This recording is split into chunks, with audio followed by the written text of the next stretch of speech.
There we are. There we go. Hey, Jeff, how's it going? Sorry about that. It's still we're having difficulties here, but we're working on it. Wait a Thank you minute. all for being patient for us for the live Are we chat. live? Appreciate it. We're live. We're live, pal. We're live, pal. No testing? What do you test for? We're good to go, brother. Well, we have to make sure everybody's audio is working and video Everybody's and audios whatnot. work great. You're great. I'm great. And my It's picture, Christmas, baby. Everybody's Jeff, 20 years, and great. we always have preparation before we go live. My camera shot was not proper. My head was cut off. Well, it's okay. Nobody saw anyway because my freaking overlay was having issues anyway, so it's okay. Well, Merry Christmas Eve, I suppose. Yes, happy Christmas Eve. Indeed, yes.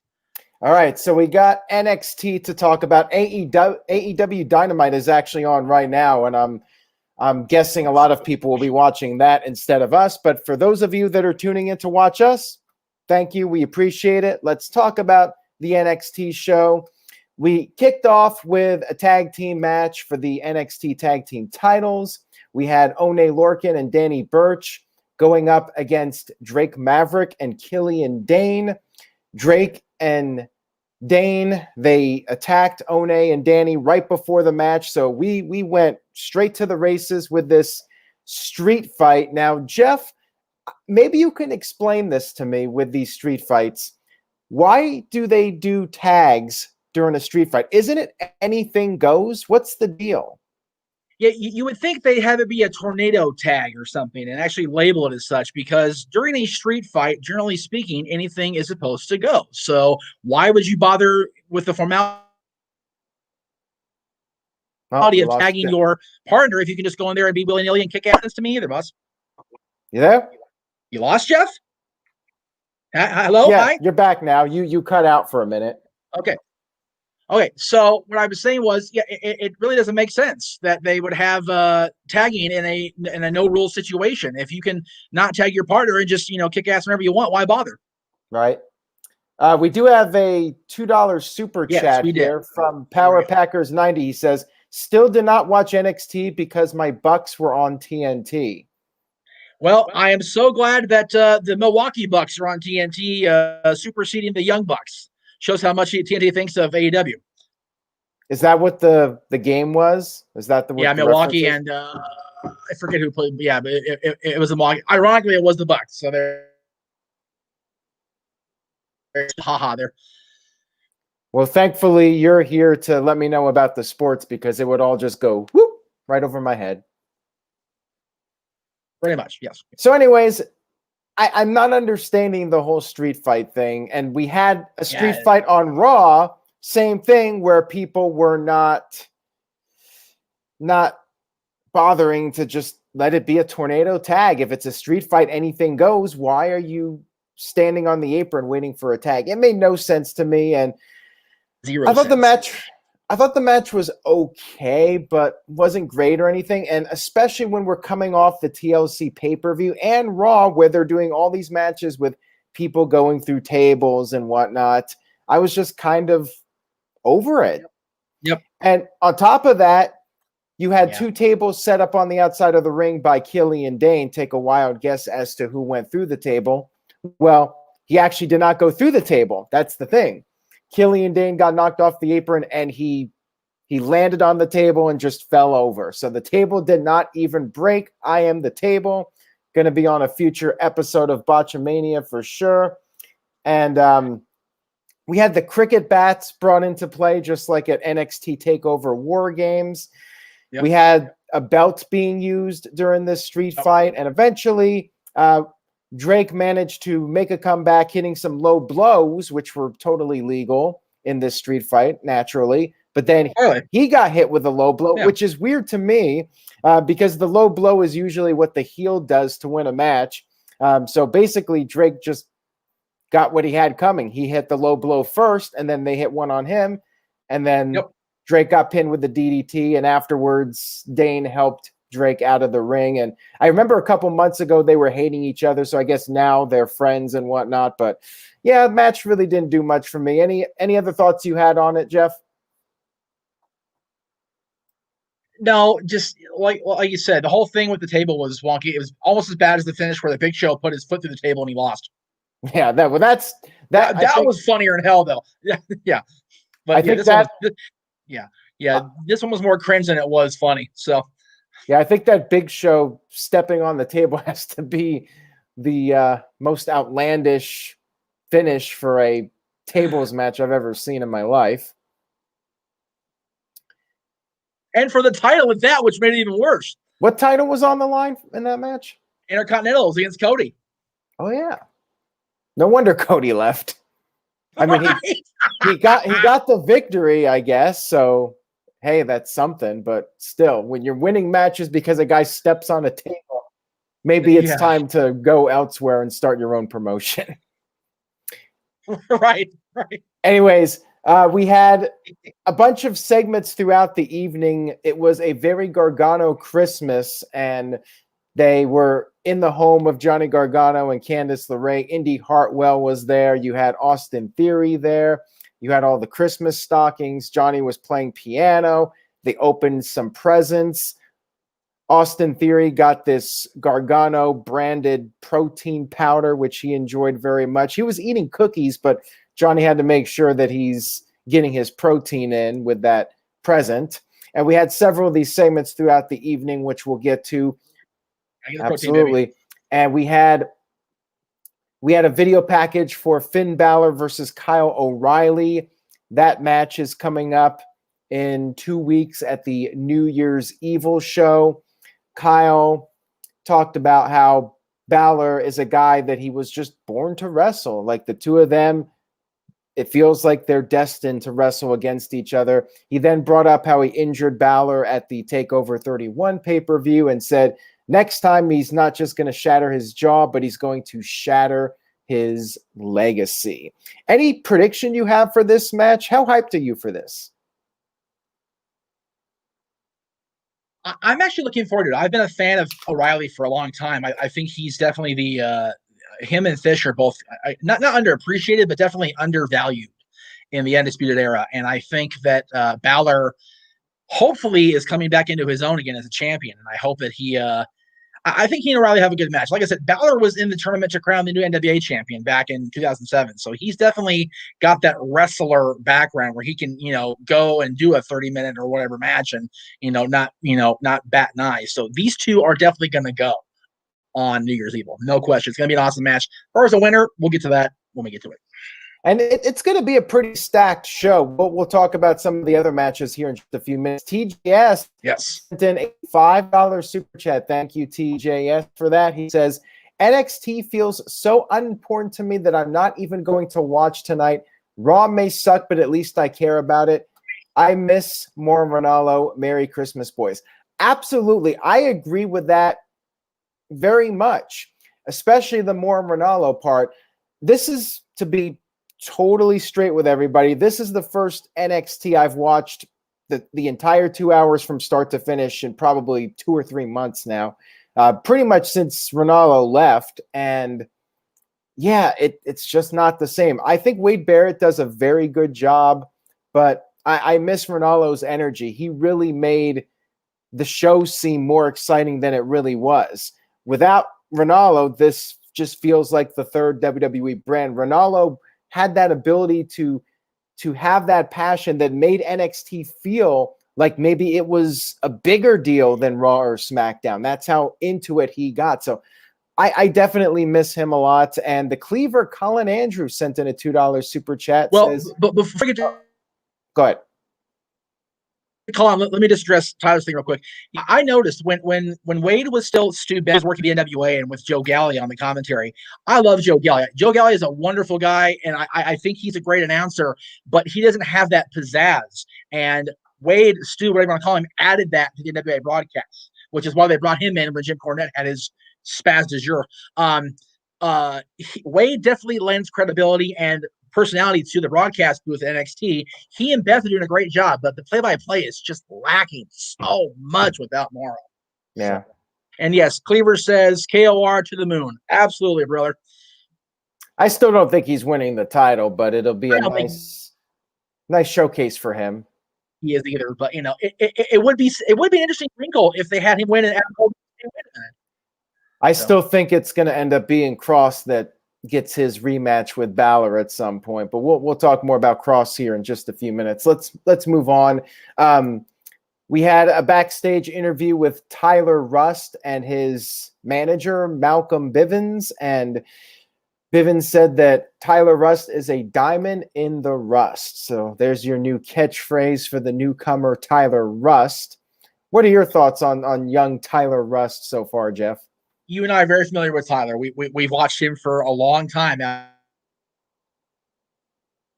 here in SoCal. We actually we saw him the last time we went to Jesse. He was working for EWF, and he's one of those guys that it was just like, okay, when is he going to get signed? And he's finally signed. He went from the Indies to Ring of Honor to WWE in the course of this year. That's how good Ryan Taylor Tyler Rust is, and he is just going to be somebody to be reckoned with. I really feel the manager thing. I don't know. I've always felt he had a good personality, but maybe having a mouthpiece will work for him because he's obviously going to be a heel. And WWE, you must have a manager if you're a heel. It's a must. So at least it used to be. So I like a chat room saying, Diamond in the Rust sounds more like a finisher than a catchphrase. So maybe he'll come up with something flashy to do for a finisher and make that the name. So that'll be awesome. But I'm so proud of Tyler, Ryan, whatever his name is. I am so happy for him, and I can't wait to see where they go with him. And yeah, Ace in his familiar vlog says, I'm very impressed with Tyler Rust. A lot of people seem to like him, and we'll talk about his match here in just a few minutes.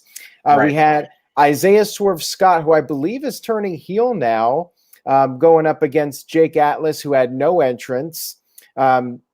Jake got the upper hand early on. Swerve was getting a little bit frustrated, but then he did pick up the win with the confidence boost. And after the match, he showed off his heel side. He did a crotch chop and went in for a handshake afterwards, but Atlas declined, and who can blame him after that? Nobody wants to get a crotch chop and have somebody gloat in your face like that. What are your thoughts on Swerve Scott going heel? Not surprised. He's got that personality where a heel is better for him. And honestly, Jake Atlas is another guy that's been local out here. He got brought up in the Santino Brothers dojo, and he's a great not an unknown at this point because people know who he is, but he's not really well known yet. I think if they were to get behind Jake, he could really be something. But I think it looks like he's going to be the upper mid card job best, which sucks because Jake's way more talented than that.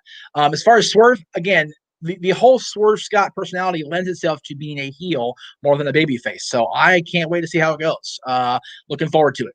We have a $5 super chat from DJW. Thank you very much for that, DJ. I appreciate it. He says, in AEW, do you guys think that more upsets should happen in non-title matches and between ranked versus non-ranked matches for more intrigue? Answer at the end. Okay.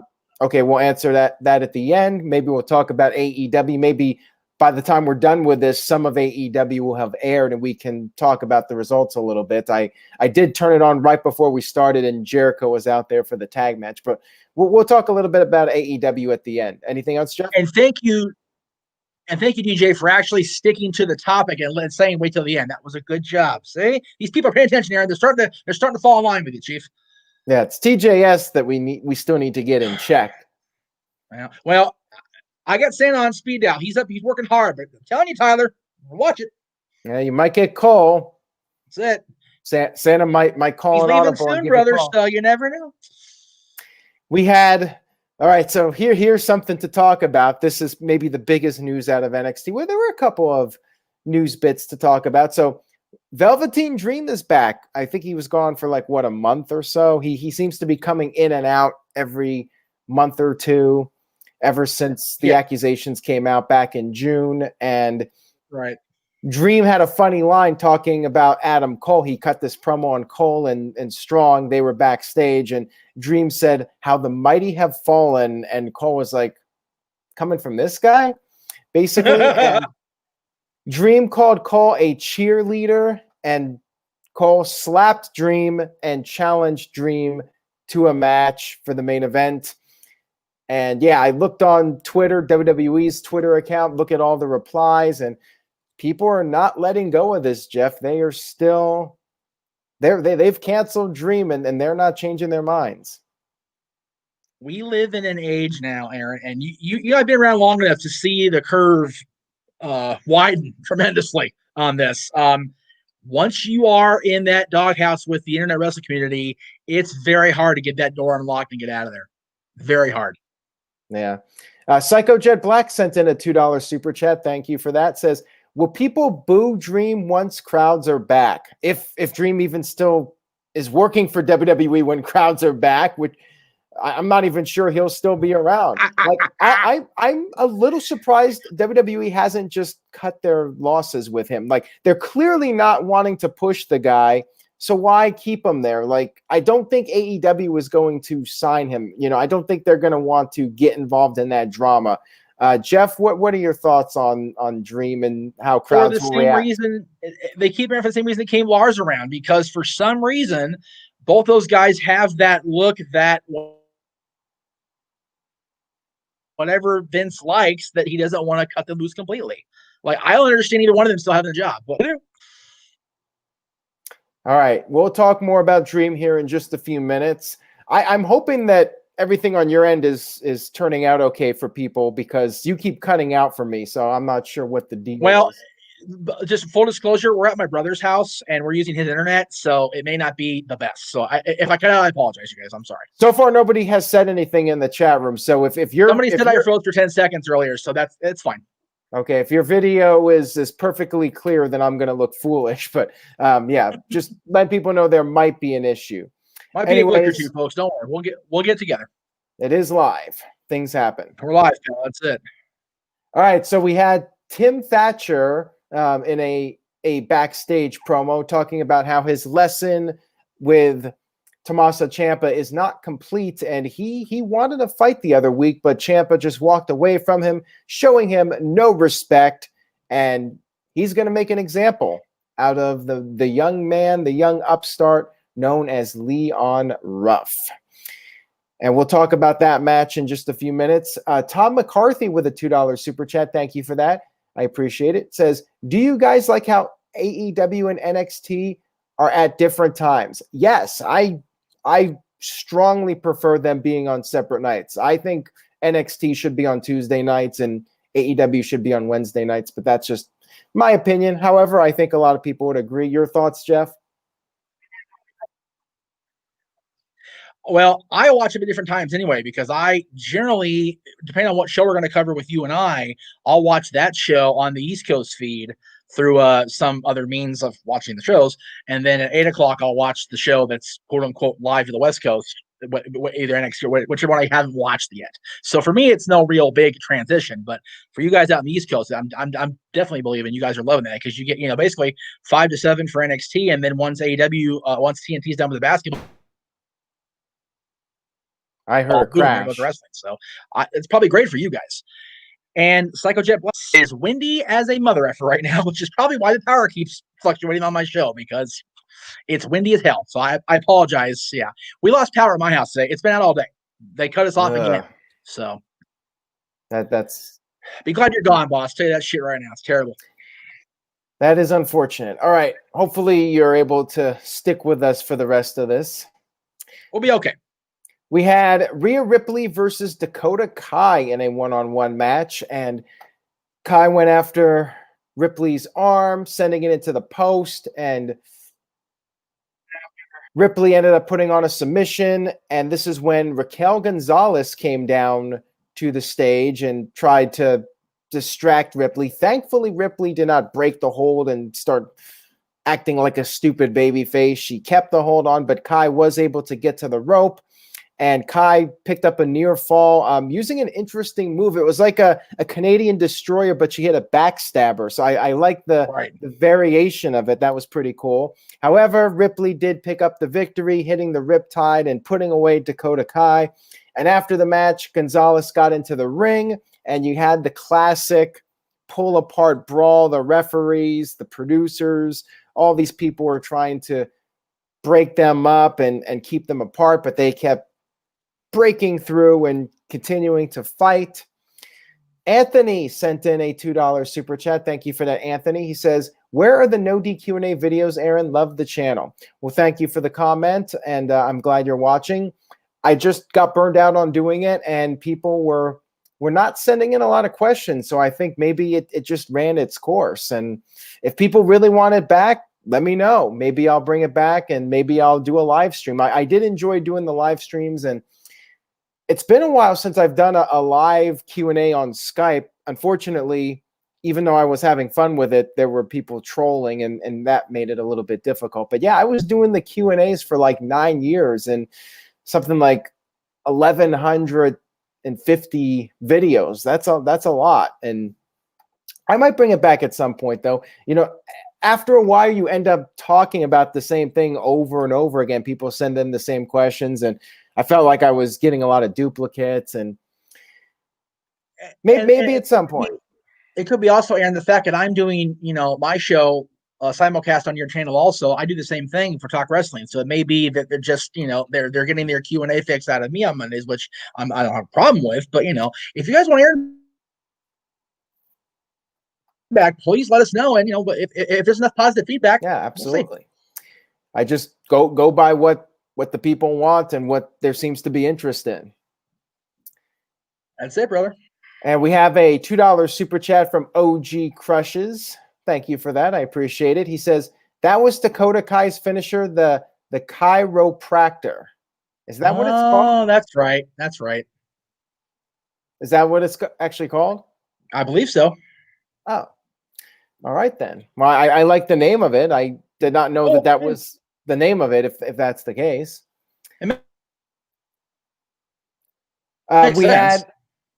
We had another Christmas segment with the Garganos and company, The Way. I guess that's the name of his faction now. Indy Hartwell. It is The Way. Indy Hartwell has now been proclaimed Indie Wrestling. That's her new moniker. What are your thoughts on this one, Jeff? Indie Wrestling. Yeah. It was one thing with Johnny because it was organic. It was another thing with Candace because that's his wife, and it's cute, and it's all too much. We had Toni Storm, who was interviewed, and she vowed to win the NXT Women's title. She even brought up how she beat Io Shirai in the Mae Young Classics, a nice little throwback to the past. And I'm thinking Io's going to keep the title for a long time. It seems like WWE is very high on her in NXT. But who do you think will be the person to beat her? I'm feeling it's going to eventually be Raquel Gonzalez. But what are your thoughts, Jeff, on who's going to dethrone her? That seems to be the path they're on. Somebody up there earlier mentioned Raquel is a modern-day Diesel, and it seems like she's going that path as far as she's a wrecking machine, and she's going to start going through and accumulating wins and dominating people. So it wouldn't surprise me if she's elevated to that Diesel level and becomes the NXT Women's Champion by Mania, maybe sooner. Psycho Jet Black sent in a $2 super chat. Thank you very much for that. He says, will Johnny Gargano stay in NXT until he retires? You'd have to ask him that question. I hope he'll show up on the main roster, but I feel like he's not itching to go, and maybe he sees what's happening with the Retribution guys, seeing what's happening with Dominik Dijakovic, who's a guy you would think would get a big push on the main roster and would not be given some stupid gimmick that's just burying him 6 feet under. So yeah, maybe he feels NXT is perfectly fine. He's making good money. He's getting to have fun with it. And hey, you're making money, you're having fun, then you're set. Yeah, Johnny and Tommaso both said they will leave if they get called up. They both said that more than once. Yeah, so. Well, I think with a big enough pay bump, maybe they would reconsider that. Is maybe I don't know. Like you said, they're watching the main roster guys get obliterated coming up. So if I'm them, I stay. Let's see here. We had a video package for Xia Li and Boa, and they've been doing these videos with them over the past several weeks. What are your thoughts on what's going on with her, and do you see potential in her on NXT? I did when they first brought her in a long time ago. I just don't.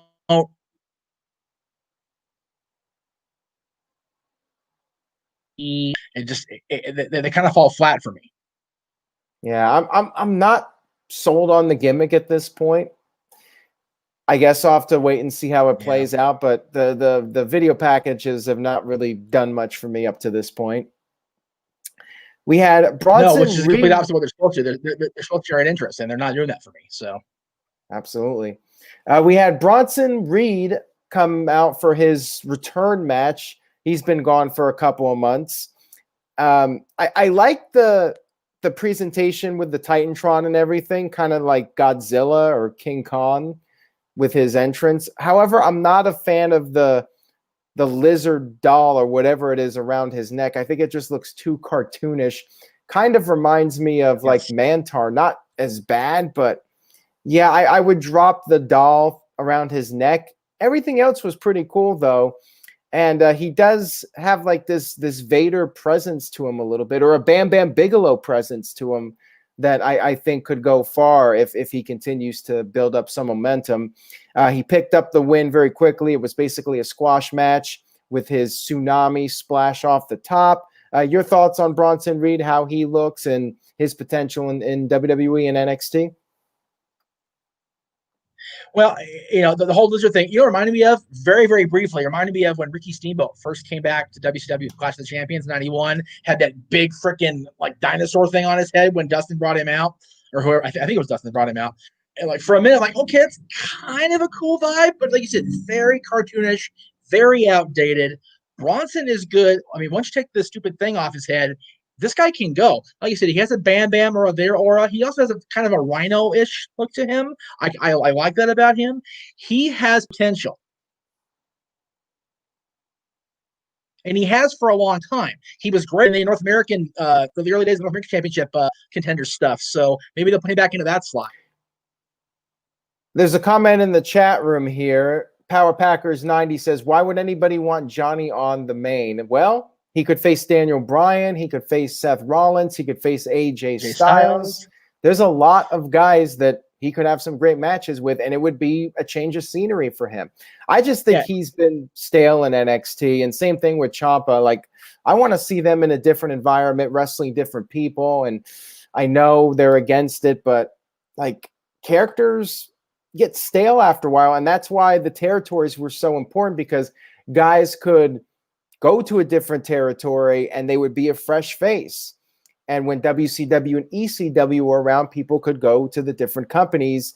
When they started to get stale in one promotion, they could go somewhere else. These guys have been on NXT TV every single week, basically wrestling the same people, except for people that have moved on to the main roster. And it just feels like there's nothing really for either of them to do at this point. I do agree with that, Aaron. But I'll never forget watching Ciampa's comeback documentary when he came back off the surgery, talking about how the grind of NXT and the Indies put him in the neck brace.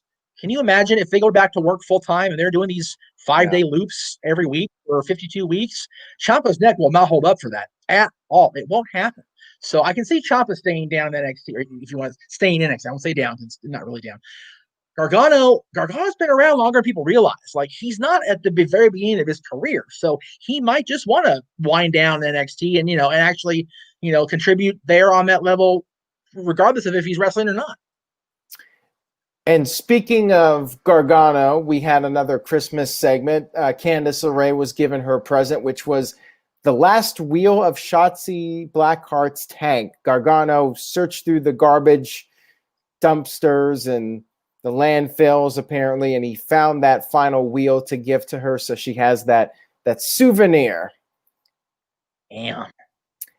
We had Io Shirai rush to the ring. She was very upset about the comments that Toni Storm made. She sat down in a chair and demanded that Storm come to the ring. Instead, she got jumped from behind by Mercedes Martinez, making her return to the NXT brand. She dodged a bullet, man. She got out of that Retribution debacle, and good for her, because that has been death. And again, that's probably why guys like Gargano and Ciampa are like, nah, I think I'm better in NXT. She dodged a silver wolf bullet, man. She just got the hell out of there, and good on her. God. Woo. And yeah, adding another person. Well, she's, she was there and now she's back. It just further builds up the women's division in NXT. Strongest women's division in wrestling, in my opinion. I was going to say, you're strengthening the NXT women's division, while the AEW women's division still is dragging its heels. Yeah. There you go. We had Tim Thatcher versus Leon Ruff, a.k.a. the modern-day 1-2-3 Kid. You had Thatcher grabbing a chair, and he was trying to, I guess, get Ciampa to come down to the ring, but Ruff ended up taking advantage of this. He got an inside cradle for a near fall. His comeback was short-lived, but then he managed to, once again, with an inside cradle, roll up Thatcher and actually beat him this time. 1-2-3 Kid, surprise, shock victory again. And after the match was over, Thatcher beat him down until Ciampa finally ran out, hit a draping DDT, and then he said to Thatcher, I will see you in the fight pit. So apparently 2 weeks at the New Year's Evil, they are going to do the fight pit, which of course was the same match that we saw with Matt Riddle in Thatcher, and that was Riddle's swan song. Now, could this be Ciampa's swan song for NXT? Maybe Thatcher beats him and Ciampa finally goes to the main roster, maybe just for 6 months, maybe just for WrestleMania, fights Randy Orton, the match that I would much rather see than a match against Edge. And then once the crowds are back and Ciampa doesn't want to tour, if they even go back to doing that kind of touring again, he can always go back to NXT. But I'd love to see a Randy Orton versus Ciampa program. And, that match, the fight pit could be the way to write off certain NXT people. And Thatcher's the guy that runs people out of NXT. I kind of like that gimmick.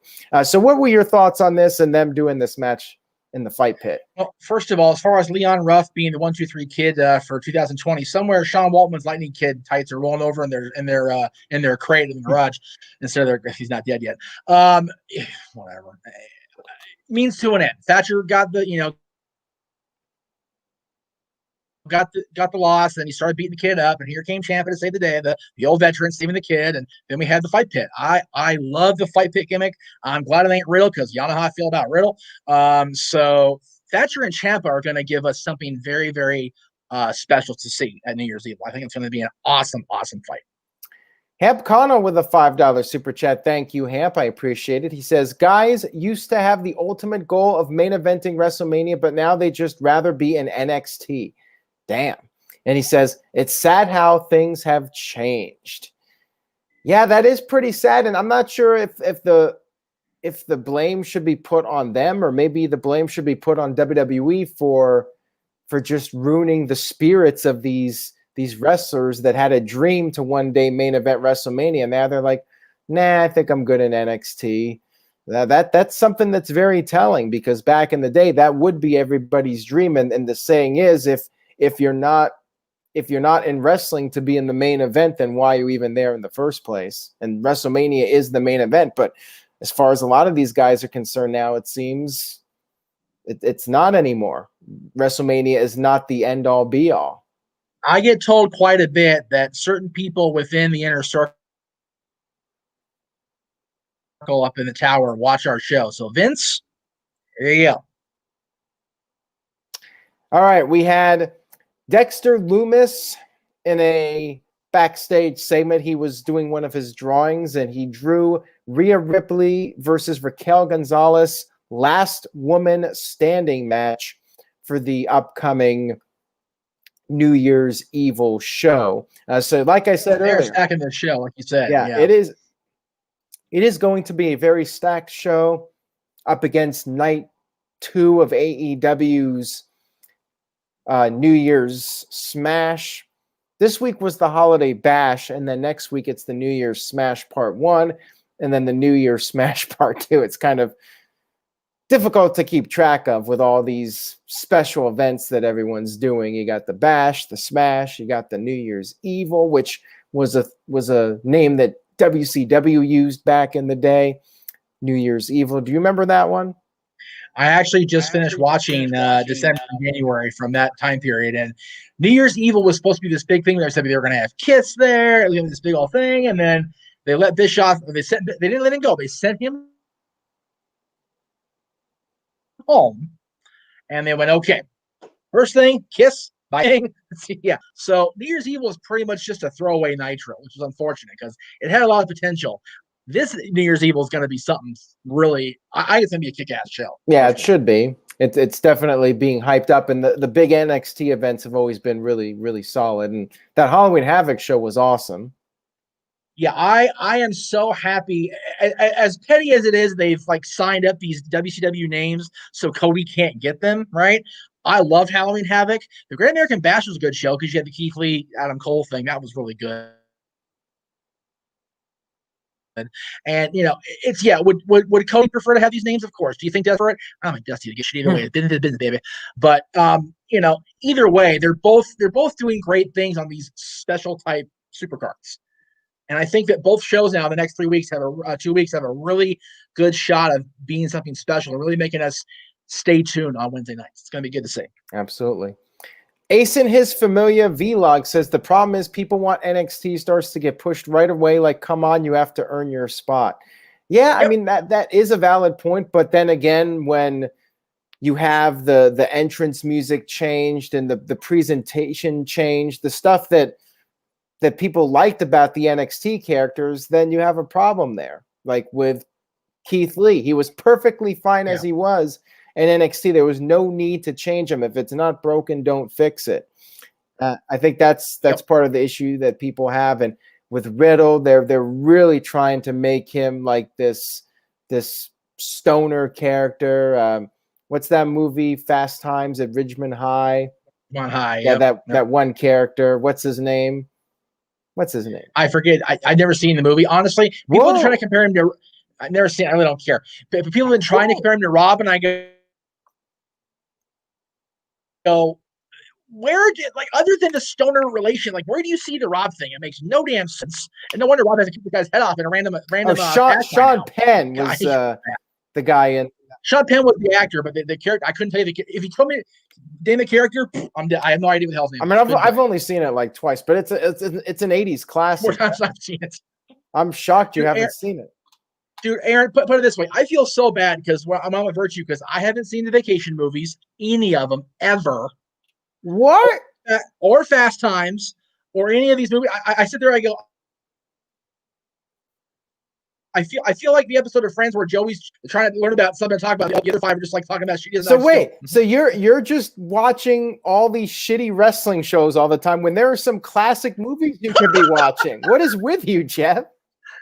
Okay, to be fair, I did add Die Hard and the vacation movies to next year's rotation because I want to next year. So. Why not? Why not tomorrow? It's New Year's Eve. I'm a little busy tomorrow. Thank you very much. Christmas Eve, excuse me. Oh yeah, you do have Dylan. So yeah. I got to Valley an hour and a half there, an hour and a half back because his mom's got to have him. God forbid she don't. So yeah. All right, so moving on here, we had Tyler Rust, as we mentioned earlier, against Ari Daivari, who I haven't seen in a couple of years since he was on 205 Live. I guess he's still. Yeah, I know he's still around. That's interesting. Yeah, he bounces around. I guess he still does 205 Live. I haven't watched 205 Live in 3 years, so I don't know what's going on with that show. I'm so sorry, Pierce. We haven't watched it. Our bad, dude. Seriously, our bad. Who's the Cruiserweight champion? Do you know? I think Jordan still has a claim to it, but I'm pretty sure it's the guy that unmasked. I couldn't tell you his name for the life of me, though. I seriously do not know who the Cruiserweight champion is in WWE right now. Like I said, I finally brought he's claiming the title because he never lost it. But shit, I have no idea. Anyways, We had Tyler Rust pick up a victory with his submission. We did talk about him earlier. A lot of people very high on him. Oh, Santos Escobar is the Cruiserweight champion. Yeah, wow. that's right. Right. Yeah. I only remember that group because Santos has the guy formerly known as DJV and DJZ in his camp. I am so out of the bubble with NXT. I didn't even know who the Cruiserweight champion was. That's so bad. It's too bad because I kind of like Santos Escobar too. There's nothing that's really stood out to me. I do too. And I've been focused on Dynamite. Okay. So Aaron, before you move on, Aaron. Okay, I don't necessarily want Attitude Era stuff back, Ace. I just don't like Riddle's character, dude. Riddle's entire personality backstage, from what everybody's and what has been shown, he made me want to cheer for Goldberg and have Goldberg kick his head off. Like, I can't stand him that much, seriously. And to answer your question, no, Psycho J, like, I have not seen Breakfast Club or St. Elmo's Fire, either one of those either. I'm gonna be busy doing the movies next year, clearly. So yeah, I know what we need to do now. We need to set up a thread, maybe on Twitter, of movies that Jeff Meacham should watch in 2021. Find out which classics. JJ's relaunching his channel mid-January, and he's doing like a whole everyday movie review. So I'll have plenty of stuff to look for reviews of to see what's good and what's not. So we'll see how he does. All right. We had Leon Ruff interviewed backstage, and he said he's getting a rematch against Johnny Gargano for the North American Championship. That I do know. I know Gargano is the North American champion. Right. And he said the curse is real, and next week he's gonna regain the title. Yeah, I do not see that happening. I would be very surprised, but I'm gonna go on a limb and say that Leon. Can we have Johnny break that curse now? Yeah. I do not think we will be getting a title change next week. We had our main event, which was Adam Cole versus everybody's favorite wrestler, not RVD, Velveteen Dream. Really not everybody's favorite wrestler. No. Pete Dunne attacked Roderick Strong on the outside of the ring early on and hit him with the bitter end on the apron. And that led to Dream getting the upper hand. Dream jumped off the top rope, got caught with a super kick, and Cole hit another super kick in the ring, put the figure 4 on Dream. However, Dream did manage to get out of the hold, and then he hit a DDT. He went up to the top, hit his Rainmaker, purple Rainmaker elbow drop, which Cole kicked out of, and then Cole recovered from that, hit the last shot, picked up the win. Match was fine, but it's like I know WWE has no plans for Dream, so it's hard for me to care about any of his matches, knowing that they're just jobbing him out indefinitely until they either decide, well, the heat's died down enough, we can push him again, or they just cut their losses. And it's sad because Dream, a year ago, everybody was saying this guy's going to be the man. He's going to be on the main roster. He's going to be the future of WWE. He's going to be the guy to carry the company in the future. And now it's just like, what's the deal? What are you doing with him? Are you going to push him again, or are you done? You're just going to let him job out the rest of his contract, and then he'll just fade away into obscurity? Who knows? But anytime he's on TV now, I'm just like, well, why should I care? If WWE has no plans for him, why should I get invested? So that's my take on Dream at this point. Your thoughts on the match and Dream's status? Decent match. It was okay. It's just a good Adam Cole versus Dream match. Standard fare. I told this story before, I think, with you, with a few people. I remember watching Patrick Clark on Tough Enough and then going to that NXT house show in Bakersfield, and seeing him come out with the Dream type entrance, but not yet Velveteen Dream. He was still Patrick Clark, just had the Dream aneurysms. Wow. Okay.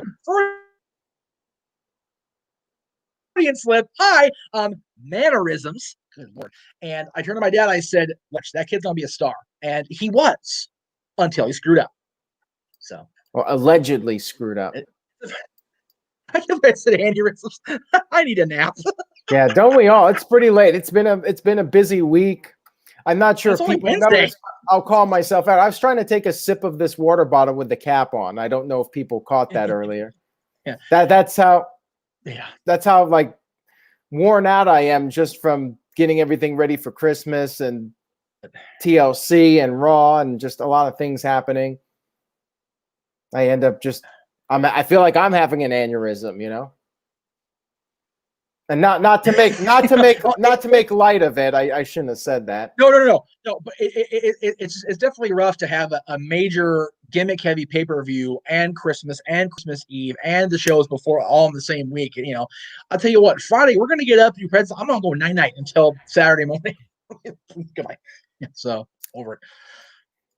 All right, so that was NXT. Show was okay. It was filler. Yeah. I honestly thought they were going to do more because they were unopposed without the competition or spectacular show. However, right, did not happen. It was just a very average NXT. I'm going to give it a C. It was average. Yeah, very average. C. Agreed. I agree. And we'll maybe put up some of the chat room's thoughts As they pop up, absolutely. I'm waiting. So AEW, going back to that question, which I have forgotten now, that's the downside to waiting until the end, because unless I put it in my notes here, I have forgotten. Here, you know, it was a super chat, right? Yeah. Okay, I'll find it. Yeah, so they taped Dynamite last week, and tonight the Holiday Bash. Keep going. Which, you know, based off of the spoilers, seemed like, again, filler show. Next week is the big one, night one of the New Year's Bash, right? Or New Year's Smash. Yeah, something like that. New Year's Smash, Bash, something. DJW with a $5 super chat says, in AEW, do you guys think that more upsets should happen in non-title matches and between ranked versus non-ranked matches for more intrigue? I'm fine with upsets because I like the unpredictability, but I also at the same time want to see guys build up momentum and not lose random matches like Timothy Thatcher. Just because I think the guy, after losing to Ciampa at the last pay-per-view, I really don't think he should be losing more. So the upset works every now and then, and I like it, but I would say it gets overdone sometimes, and sometimes it's done when it really doesn't need to be done. So the key is to find the right opportunity to do it, in my opinion. And it really depends on the talent also. Sean Waltman doing 93, it launched him to the friggin' moon. Like, Sean Waltman became the 1-2-3 kid because of that victory over Razor. He did. As simple as that. But Jericho in that Phantom title switch 2000 in April over Triple H. Granted, not really an upset because he was a main star by then, but just the idea that he could have been the champion had it stuck. That's a cool move. But just randomly, like Leon Ruff beating Thatcher, it doesn't work for me. AEW, I think, would work because there are a lot of guys on that roster that can afford a upset to a newer guy like Orange Cassidy with Chris Jericho to a certain extent. I didn't say that whole feud was kind of back and forth for me, but Jericho losing clean to even Scorpio Sky, who's been around forever. You know, we watched him grow up in the business, Aaron, but Scorpio beating Jericho in a tag match is huge for him personally. Cassidy beating Jericho should have been huge, but then shit with him afterwards. So, you know, it really depends how they build after it and what they build up to. And I'm seeing a lot of C's for NXT in the chat room. Ace and his familiar vlogs went with a B, and Daniel went with a D. Wow, that's pretty harsh. Psycho Jet Black sent in a $2 super chat. Thank you for that, Psycho. I appreciate it. He says, will WrestleMania be 2 nights again in 2021? What do you think, Jeff? It really depends on where they are and who they have in the building. If they have Skeleton Crew set, then probably, just because that way they can have everybody work and get their shit in, if you will. If they have a stadium show with people at 20, like they're doing the AEW, they'll probably have it be one night or one day and just get everything in one day. That way they're not trying to do the stadium thing twice, because that's dangerous right now. It's already December 23rd, guys, and we're looking at March, the end of March. It ain't gonna happen full capacity. It's just not. Yeah. So do 25% capacity, they'll do one night. If they do closed door set, 2. I think that's an accurate take on it. I think that if they cannot do fans or choose not to do fans, they'll do 2 nights to have something special for WrestleMania. You know, have that hook like they did last year. Too big for one night. They had to have something considering there were no fans. But yeah, I think like once they can go back to full capacity, they might go back to one night. Although I personally would prefer 2 nights. I know it's something that people have mixed thoughts on, but I prefer 2 3-hour shows instead of 1 7-hour show. But that's just me.